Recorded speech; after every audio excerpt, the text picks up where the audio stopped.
Hello to Rowenna Fielding and a very warm welcome, aka Miss IG Geek, no less. Now, you describe yourself as a privacy proponent and data protection disciple with a mission to help organizations and individuals understand data protection, translate what the law says to the real world, and encourage ethical considerations. Now, I love those aims. It's really clear when I've heard you speak in the past and from your mission statement on your website that you're passionate about this profession and this space. What is it about all things data that you love? Well, it mainly stems from the fact that I have actually a very low opinion of human nature. In that, you know, people will be people. If you look at the course of history, people have always been people. And we have technology now that gives us enormous amounts of power and reach and the ability to affect other people's lives really fast, really widely, and invisibly almost until the consequences play out. And having looked at the history of technology development, I've seen the same problems, the same mistakes made over and over and over, and I find it frustrating. Why can't people just learn? So I'm also quite obsessive by nature, so I thought if I'm going to obsess about something, it might as well be something that earns me a living wage and does maybe some good in the world. So yeah, it's all about, as far as I'm concerned, data protection is all about human rights.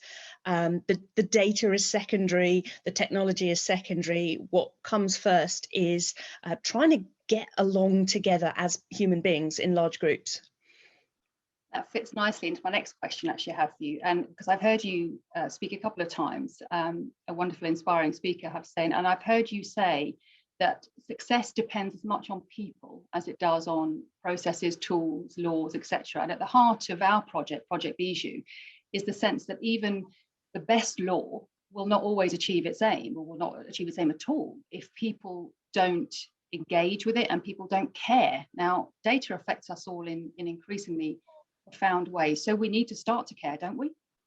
We do, and not just about ourselves as well, but each other. You know, if you don't care about me, why should I care about you? And if nobody cares about anybody else, then that's kind of a recipe for a society that isn't much fun to live in. So we do need to care, and I think one of the difficulties with data protection is that people do sort of care. I mean, they're aware that they should care, but they're not quite sure what they should care about and what things are good and what things are bad, except when they go into their job and they're handed a huge stack of extra tasks and told you have to do this because of data protection. And at that point, it's quite difficult to be enthusiastic about something that's more work. But I think when I explain to people the kind of the stories of what happens when people don't care or don't care enough, and the consequences that there can be for individuals, people like them, suddenly I think people start to get it. So part of the issue with the basis in law is that it's often framed as this is a legal requirement. This is what the law says. This is how you'll be punished if you don't comply with the law, and possibly not enough about this is the reason we have this law. You know, in liberal democratic societies, we're not supposed to be the dog eat dog. You know, last one to the top of pile of skulls wins.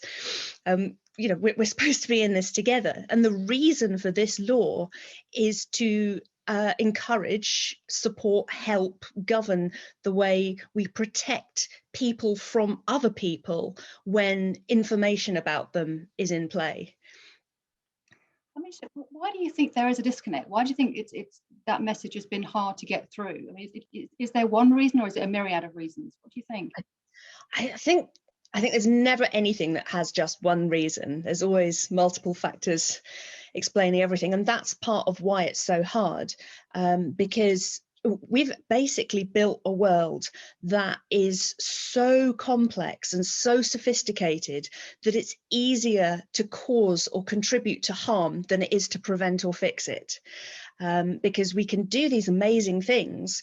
But unless we stop and think about the unintended consequences, potential weaponization of these things, those things will still happen, but they won't be addressed or prevented.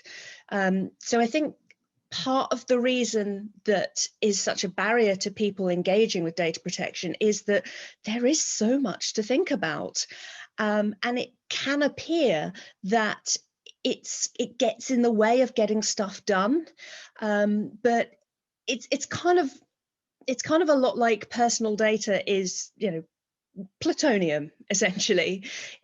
You want people to have quite careful rules about what can and can't be done with it, and how and when and where, because the potential for damage for quite a lot of people is rather high.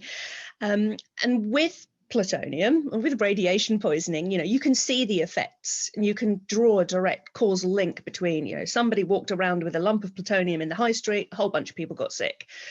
With data, it's much, much harder, because tracking cause and effect through multiple systems and processes and organizations and context is really, really difficult. So I think it's harder to get the kind of cause and effect link in people's minds. And also, there are conflicting imperatives when an organization, a business maybe, or a public sector organization is trying to get stuff done. They want to get stuff done. And there is obviously a natural tendency to want to reduce the scope of things that might delay or make more complicated getting that stuff done. So yeah, it's basically, the reason it's so hard is because people will be people. That's your original point, exactly. Now, working as you do, supporting organisations and individuals really at the coalface, supporting them to get information governance right. From your experience, what does good engagement look like, and how can we work to encourage more of it? Good engagement, it rests on a lot of things that are not actually solely to do with data protection or solely to do with law. Good engagement is kind of the cherry on top of the cake of good governance, healthy culture, reliable paperwork, and a non-evil business model as well. That helps. So yeah, good engagement is it's something that arises naturally out of having a good attitude towards data protection specifically, but being a good human being in general, I think. And in organizations which take care of their people, take care of their customers, supporters, shareholders, whoever, and care about people, you can get really good traction in engagement with data protection. So I've worked with a lot of charities, and that's great to work with charities, because even though they generally don't have a lot of money for stuff like this, for compliancy stuff, they do have a genuine desire to be the good guys. They want to do stuff right. They don't want to hurt anybody. And that is usually a really good basis for building engagement. Sometimes in the commercial sector, you have to make commercial arguments about why this stuff is necessary. So, it will add value to your business is one. It will keep you out of trouble is another. Good data management is good for productivity is a third. So it kind of depends on the organization's industry and sector and culture and focus as to what prompts good engagement.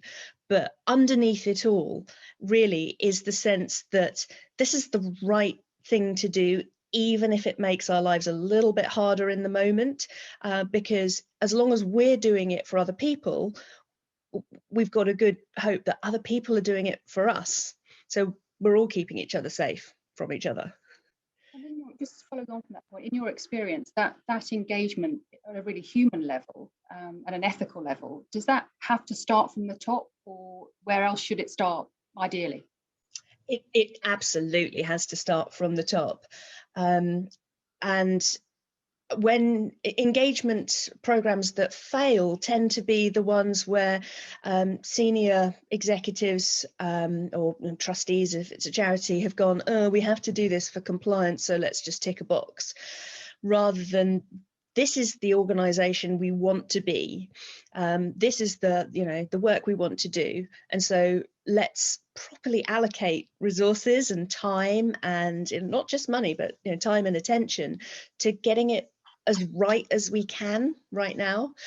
So yeah, absolutely has to start from the top. If senior level people think of data protection as a legal thing or a compliance thing, or as a burden on their business, then the engagement at the lower level isn't going to work. And the people who do believe it in a lower level will probably want to go and find somewhere else to work that has more regard for this stuff. So yeah, but I actually, on that subject, the other thing with engagement is that you can't just pile a whole load of extra information and process and paperwork on top of people whose day jobs are already crammed to bursting with other stuff to do. So where engagement tends to fail is after the big hoo-ha where everybody's got infused and eaten their privacy day cake and got their free mug or sticker or whatever, there isn't the resource allocation for actually getting down and doing the follow-up work. So engagement on its own, it's kind of, yeah, not a lot of fruit from that, but engagement followed by action, investment of time and effort, that is optimum. That's the way forward. It's also quite rare. Indeed, sadly. Hopefully not for much longer.